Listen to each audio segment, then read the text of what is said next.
I'm John Britton.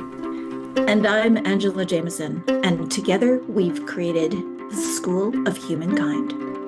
We'd like to welcome you to Humanity, where Angela, I, and sometimes other guests get ourselves a cup of tea and talk about the things that matter, how to be human in a really complicated world.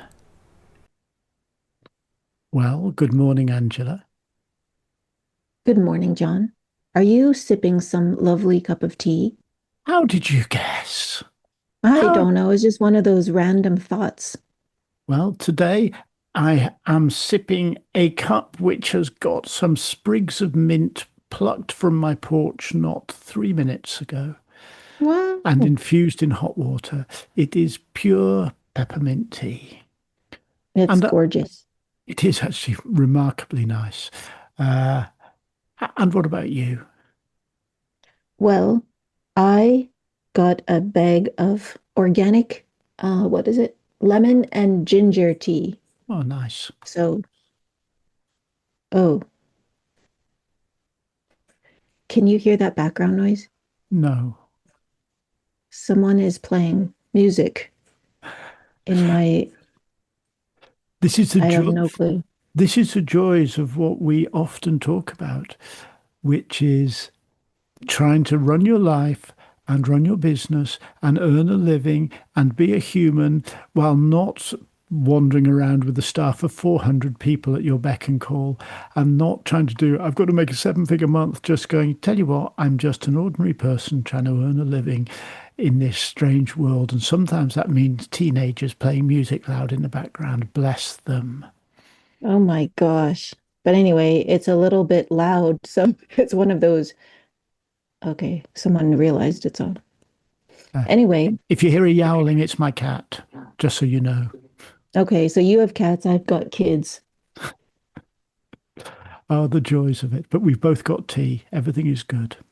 Yeah, so I think my story about that was an organic lemon ginger tea, which a friend in town has started to sell, and I just bought this weekend. So it's it's lovely. When you say your friend is selling it, is your friend making it? Yeah, I didn't have time to talk to her where the products come from or the ingredients, but she's manufacturing them through a professional way of doing it. So it's kind of exciting for her. Well, you see, there's a whole thing here, and we're not going to talk about this today, but it's something to talk about at some point, Okay. is the uh, artisanal making stuff for yourself. Mm. Because as you know, I started about a month or so ago making inks, and I am loving uh, making pictures for my studio and for my website out of natural inks. But I was also today looking up recipes for how to make tinctures. So the hawthorn is in flower in my garden, and I could either try to harvest some hawthorn flowers or hawthorn berries in the autumn, uh, and then make tinctures and Mm. potions, which are very good for you. So and Very good. Yes. I'm very excited about making things. But anyway, let's talk about that at another point. Sounds good. Sounds That good. I think if I was a really focused podcast maker, and you were really kind of on the ball as a podcast maker, that would have been a teaser for a future episode, and we'd have a little spreadsheet in front of go coming up in episode 17 of Humanity. But it's not. It's just going to be something that will or Yeah. won't happen sometime in the future. I wrote it down on my notepad if that helps. Yeah, how much is written on your notepad?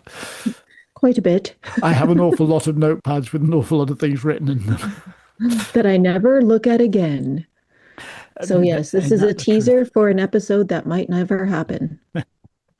But what are we talking about today, Angela? We are talking about presence and my latest phrase that I've been buzzing. No, what's that? Anyway, you know the word of your busking. There you go. Busking around town is be where your feet are. And because I've been trying to get people to be more present because I be really believe that helps your productivity. Where did that phrase come from? Be where your feet are. I think I said it. Was writing in a post, a LinkedIn post, which I write fairly on the moment. Like I'll just think of something and I'll start typing. And I said something like, be where your, uh, something like be where your body is, or something like that. And someone commented, be where your feet are. And I'm just like, oh, I like that.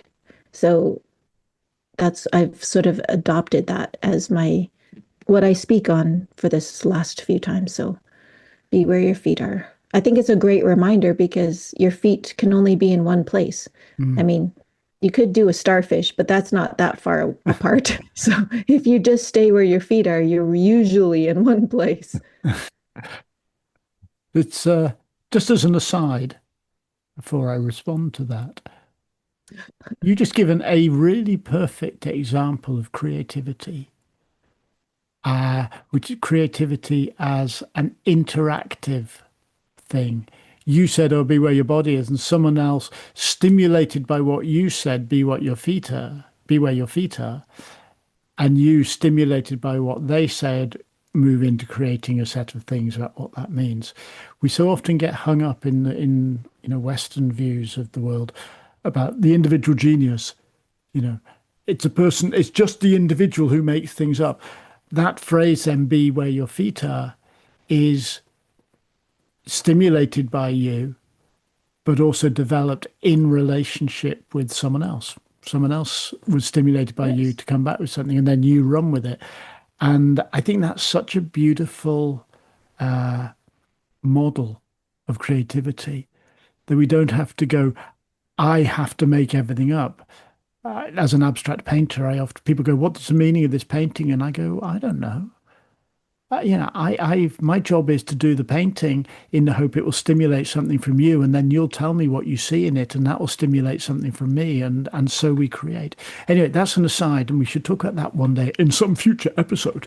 Uh, about the Well, I'm just going to jump off that aside because it reminded me of being in grade seven, and I developed this. You do a thumbprint, and then make it out into a picture or something. Mhm. And then a friend of mine took that idea, and she did, I think, poodles all over this book we were supposed to be making. And it was really cute. But I went to the teacher because I'm all Miss Righty Pants, um and I said, she stole my idea. I don't know why I did that, but this is my grade seven mindset. And my teacher said to me, um, she she took your idea, but she did something with it. So now it's hers. And I was like, of course, grade seven, I was like, I cannot believe she didn't stand up for me in my mind. But it's really sunk into me that we get ideas from many places, Mm. and not too many people actually do something with it. So ideas are free, Yeah, um, and people are allowed to do whatever they want. Like you just said, inspired to do something from someone else's idea. And the doing is going to be always very individual. And she did poodles, and I think I was thinking of cats or something. I don't yeah. know. And then the creative response to that, which of course was a grade seven, you not expected necessarily to be able to do, but would be to go, okay, I did a thumbprint. She made poodles. I'm going to make the people holding the poodles. And so together we will bounce things backwards and forwards until we have a picture which we made together. So nobody ends up claiming that they own the idea. The idea becomes collective. And that's, after all, how society advances. I mean, Yes. going into a completely different realm, you sort of go, Jeff Bezos, the amazing man who built Amazon. Yeah, I mean, he's someone I have absolute contempt for, if I'm to be perfectly honest. But I recognize that he built a very successful business. But the ideas and the technologies from which he built them were all created by other people. It Yeah. was shopkeeping ideas. It was community ideas. The internet, without which he could have done nothing, was created by the free exchange of ideas between scientists and systems engineers, paid for out of the public purse over the last, 100 years. And those ideas were coming from et cetera, et cetera. Nothing is original. It's all the bouncing of ideas from the individual against everything that exists already. So, your grade seven friend makes poodles by bouncing her creativity off your thumbprint. And then, of course, you then have the option of going, oh, okay, I take your poodles and I raise them to you know, a Yeah, flock of flying poodles or something. exactly. Exactly. It's a very interesting exercise I sometimes do when I'm teaching how to paint with inks. Is give people get people into pairs and just give them a blank sheet of paper, and say, make a single. I want you to make a face. I want you to draw a face, but I want it to be with as few marks as possible. So the most minimal face possible, and you make one mark and then you pass it to your partner who makes the next mark, and then she or he passes it back to you to make the third mark, and you have to decide when it's enough. Mm. And it's really interesting because then, of course, the face is nobody's. It's everybody's. Sometimes it's only 3 lines, but some people will go, no, I want more than that because I'm not satisfied with that and whatever. And if you're working with somebody who wants to do lots and you want to do a little, you've really got to go, okay, how do I hold on to my way of seeing things while Yeah. I'm also bouncing against somebody who sees things entirely differently? It's a great exercise. And the pictures that come out are just fun. Almost always people go, wow, I could never have done that on my own. That's really good.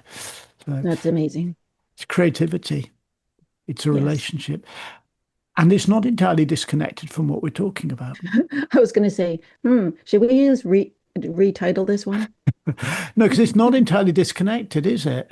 Because if you are going to have an idea, whether that's, artistically or intellectually or an action or whatever, that idea is going to manifest in the present moment. Hmm. And if so, I'm going to respond to your idea and I am not present with you, I will not notice your idea. Hmm. The creative act comes when the artist, whoever that is, and I, count an engineer or an accountant as an artist just as much as anyone else. In other words, the person who's making something, when she or he is fully present with whatever is unfolding in that moment. And if they're in relationship, they are fully present with the other person in that moment, or with the tree that they're being inspired by, or, there's some Yes. sparrows sitting on the electricity wire outside my window, to be present with them for a moment. So it's not creativity is intimately connected to presence, but there again, so's everything else, which brings us Yes. back to your phrase. Why does it resonate for you so much? I think, well, the phrase resonates with me because it's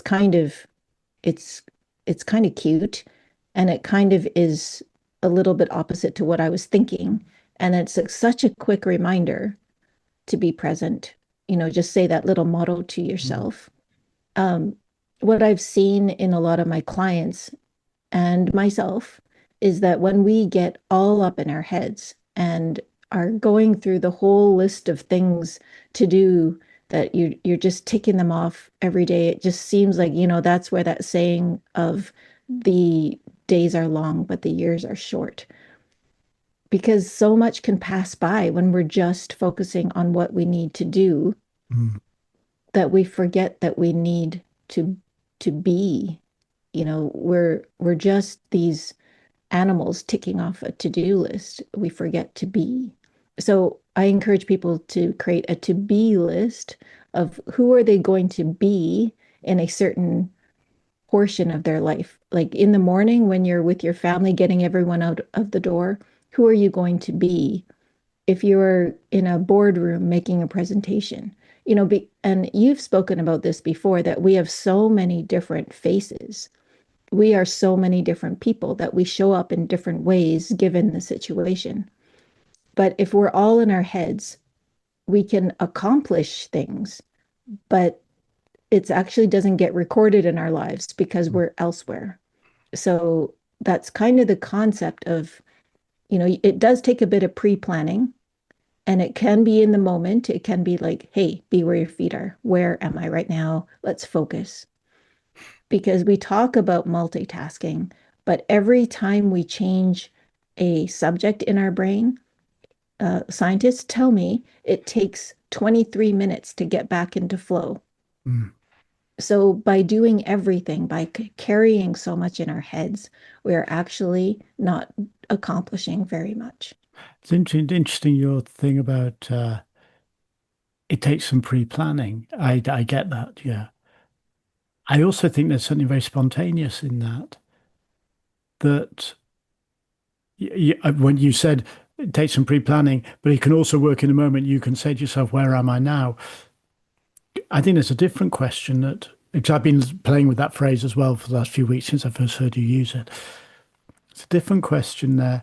That if I'm a little bit lost or I feel a bit dispersed or, I'm a little uncomfortable in what I'm doing, there's just a question I can ask myself, not where am I, but who am I being now? Yeah. It's interesting because I'm doing a little bit of work. I don't do an awful lot of this. I'm doing a little bit of work. Actually, I'm starting a new primary school project this week. It's Mm. not really what I do these days, but I've done an awful lot of it in the past, and I like it. I like it well enough. But it also feels like service to the community, to be able to go in and offer some uh, Yeah. creative work and so on. But because I don't do it very often, I find it hard to flow with it in the way that I used to flow. I used to not think about primary school work at all. I'd just turn up at the school, do it, and it would usually be pretty good because I was pretty good with the children. Uh, Now I have to work harder at it. It's a very, if I feel myself a little lost in a lesson, or I feel that somehow there isn't a deep enough sort of communication happening between me and the class, very useful to ask, who am I being now? Mm. Am I actually being a person for them to chat to? Or am I being some role, defending myself by having some role or whatever? Can I just be me here? And it feels to me that this is the heart of another one of those great buzzwords in business of authenticity that you mentioned. That I often talk about how we play multiple roles every day. You're the mother, you're the teacher, you're the businesswoman, you're the shopper, you're the blah, blah, blah, all of these things. We're playing multiple roles each day.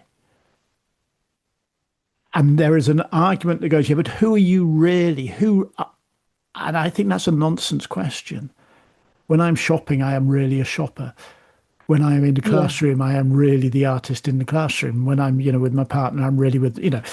authenticity means, to use your phrase, actually really being where your feet are. Not just being where your Mhm. feet are, but being where your feet are. Yes. Though- Yeah. And, because it's at the heart of, this notion of presence is at the heart of creativity and at the heart of authenticity, and therefore it's at the heart of communication and connection and all of those things. It feels to me like it is the single most important quality we can generate, or capacity, not quality, Yes. skill. And if for nothing else, for ourselves, Hmm. for to be present in your own life, that's a gift to feel the person in front of you, like you said, when you're in front of those kids. If you're just trying to get something done and they've got all this energy and you feeling, oh, this is not getting done. But if you really are there and you're feeling their spirits and enjoying this chaos. I can Mm. imagine primary school is. Actually, Yeah. primary school, they're quite nice kids. Oh, they're It's only wonderful. yeah, they're actually quite nice in primary. But that energy, that innocence, that there's a beauty in that. And so whether or not you achieve your goals of the lesson that day, to have that genuine exchange of energy, that's beautiful. And that's, not a moment wasted. Absolutely, that's absolutely right. It's also an object lesson in working in any relationship that there's a danger if you're the teacher or the facilitator or whatever, that you only hear what you expect to hear. You Yeah. say, let's do this. And, the kid goes, oh, this. And you hear either they're doing what I want them to, or they're not doing what I want them to. Or either they're being sensible or they're being stupid or whatever. We hear through the ears that we have imposed on ourselves. Whereas so often in any creative process, and certainly it's true when you're working with children, if you actually listen to what is being said beyond your expectations of what you think is being said, you discover extraordinary different perspectives and extraordinary truths. So that, the child will say something to you. And if you don't immediately go, oh, I know what that child means, you go, I wonder what that actually means. And then you can ask questions.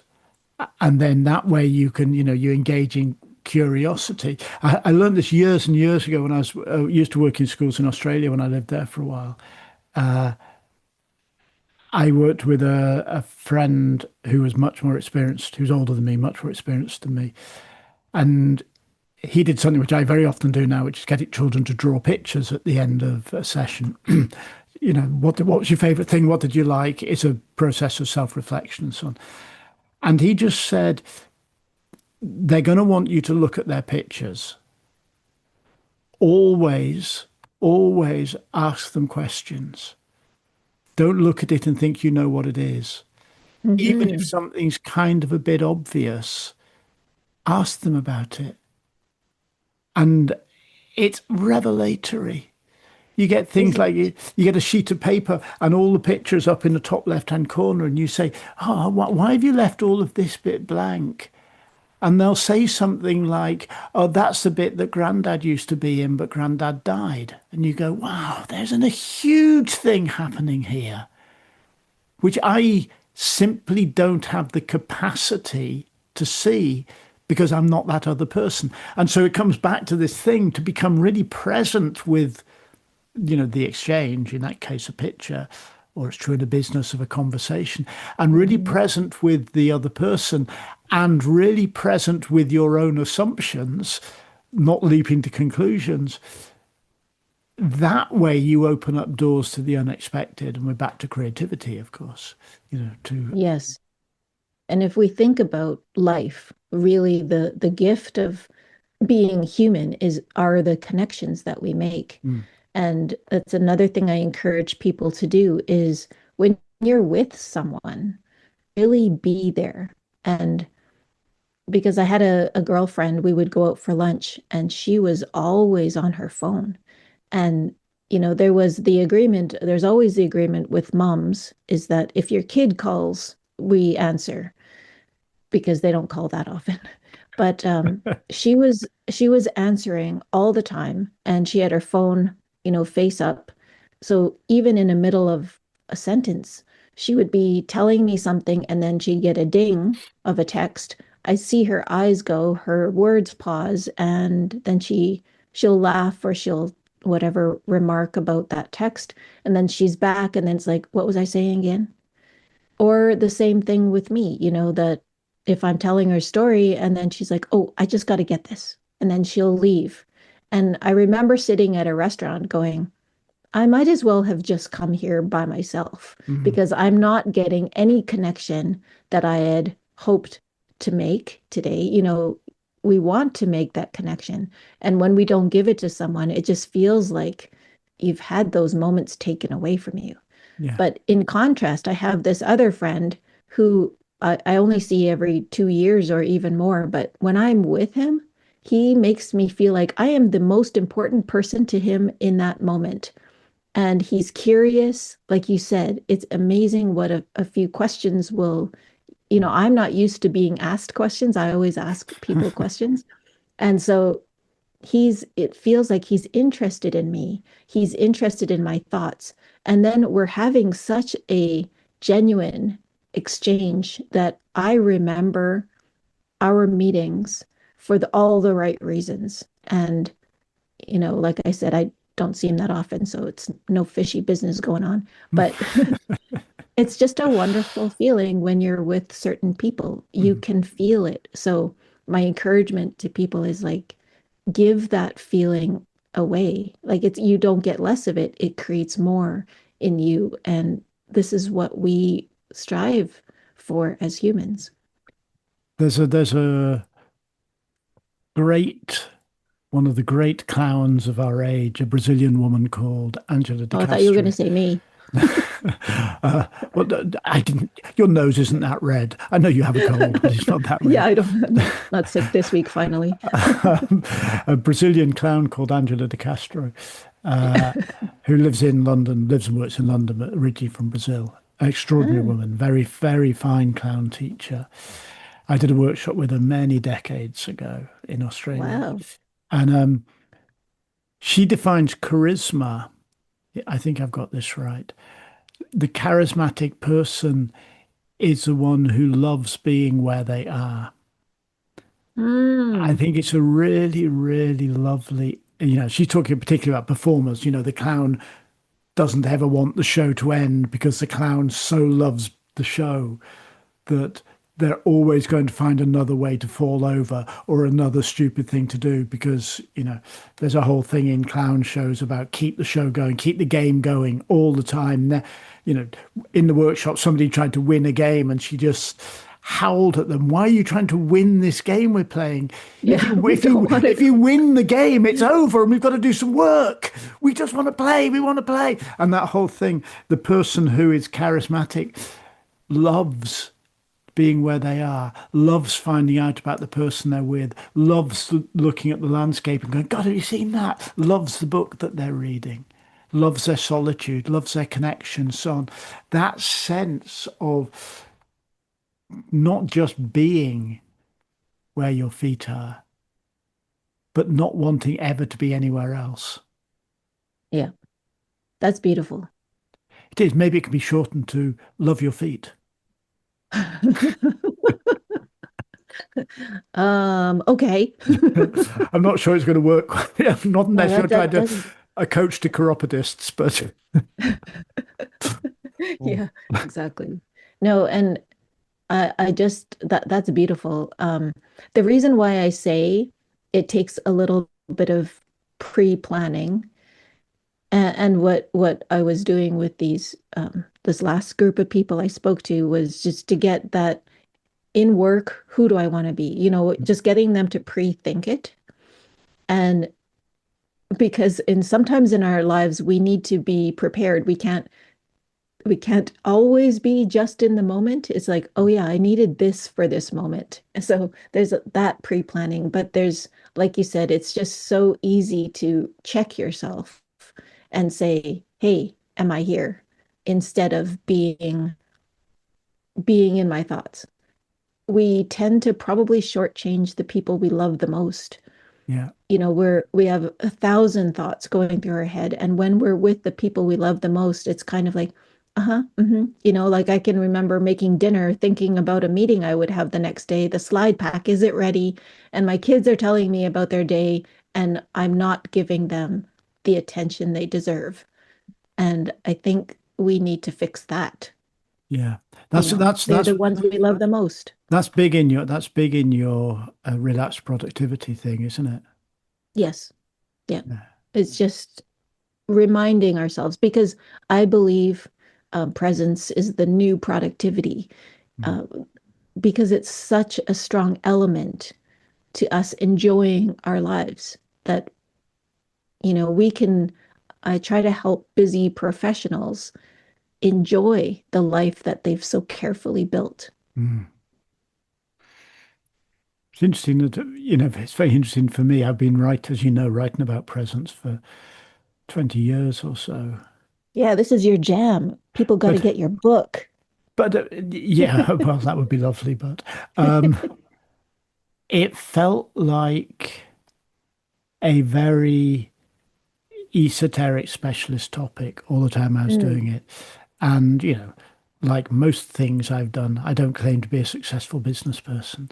Like most things I've done, it's, you know, the book on presence sells a few copies, here and there still. And people find it very useful, but it's very fringe.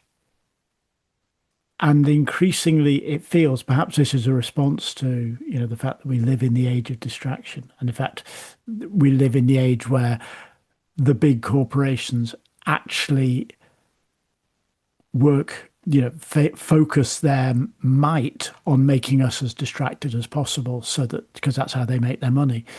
That it does feel as if people like you who are talking about presence as the new productivity or presence as a new superpower and so on, it feels to me like you are absolutely now in the center of the conversations that need to be happening in a way that 20 years ago I just simply, I simply wasn't in the center of any conversations. Uh, and I'm very pleased because I think it is an absolute disaster. And I don't think that's an overstatement. I think it is a disaster that we have trained ourselves as a species not to be where our feet are, not to stand in mhm. front of a tree and look at the tree instead of look at our phone or go, I can't look at this tree unless I first identify it on an app. To hell with it. Just look at the tree. Listen to the bird song. Listen to the child who's talking to you. They don't have to go, how can I turn this conversation into something that will advance their career prospects? No, just listen to the child. If the child's talking nonsense and babbling, let them talk nonsense and babble. You know, just, you talk about relaxed productivity, which for me is such a powerful phrase.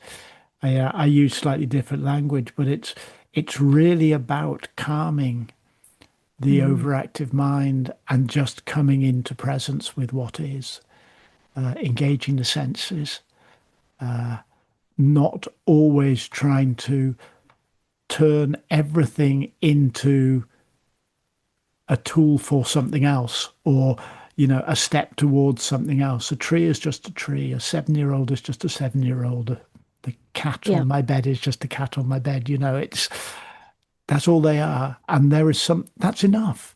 That's that's enough. beautiful. It's That's so beautiful. enough. Yeah, absolutely. Well, John, you have a nice little checklist of things people can remind how they how to get present again. Do you know what I'm referring to? Yeah, I work with uh I guess 5 things. I've been expanding this a little bit lately. Uh 5 things just to really notice, and they're all very obvious. They're very obvious. Yes. Breathing brings you present with your body in this moment.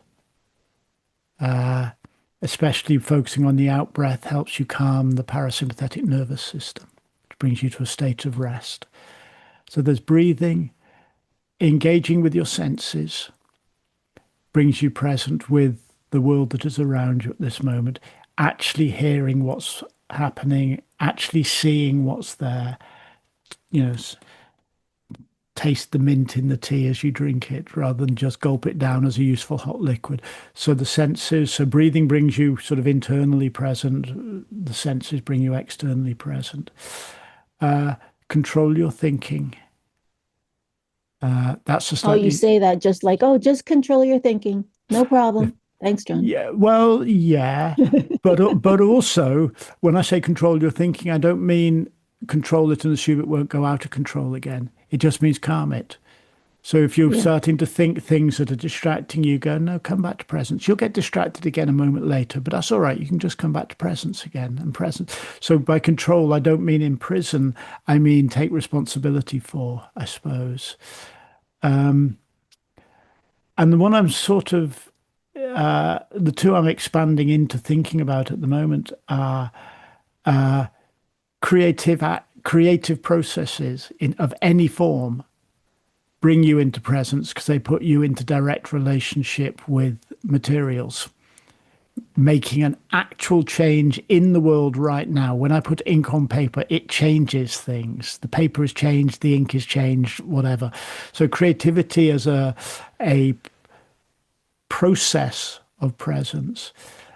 And the fifth one, which is just crucial, is connection. Get out of your head and actively deepen your connection with the people and the environment that you're in. And that engages the senses and so on and so forth, all of that. But it just means going, no, when I'm with this person, I'm going to really cultivate the connection between us. Even if it's a casual connection, I'm going to try to make this chat with someone in the petrol station, the gas station, as you might call it. I'm going to make it count. It'll only be 10 seconds long, but I'm going to smile at him and he's going to smile at me and I'm going to say something and he'll say something. And it's a little spark. Yeah. And when we bring our connection is so fundamental to what it is to being human. In fact, I've argued in an essay I wrote for Ian magazine last year, connection is the human attribute. The human evolutionary advantage isn't that we're brilliant or strong. It's that we manage to connect into communities and to cooperate. That's how we ended up in the mess we're in now by dominating everything. But Yes. so connection, creativity, sensuality, breath, and thinking. And these are all journeys towards the phrase of yours, which, I know you use it, but I'm stealing it, which is be where your feet are. You're welcome to steal it. I'll send you a t-shirt. Thank you. I love your t-shirt. You send me a t-shirt, I will send you a little moment of connection. But when you were talking about, creating that moment with the stranger, often, those are the easiest ones to do. So just do it Mm, because, you don't have all that history with this person. You don't know that you don't know their issues. You don't, yeah. there's nothing. So there's such a pure exchange of, I see you, you matter, and thank you. And if There's a power in that. there really is. And if they don't take it, if they go sod off, you also can go, well, sorry you think that. I was Yeah. just really nice to you. You chose not to be. You must be having a bad day. I'm sorry about that. You don't have to say that because you might get punched. But you don't have to take any of it personally because there is no personal relationship. There is simply That's human to right. human relationship. Yeah. No, that's perfect point out. And there we go. My teacup's empty. Yeah. Mine is, these beautifully handmade tea bags, they've got these beautiful strings on them, but at a certain point, the strings drip all over the place. Have a There's got to word. be a better way. Have a word with your friend. Hey, I'll tell you a better way. Just put the lemon and the ginger into the cup and pour hot water on.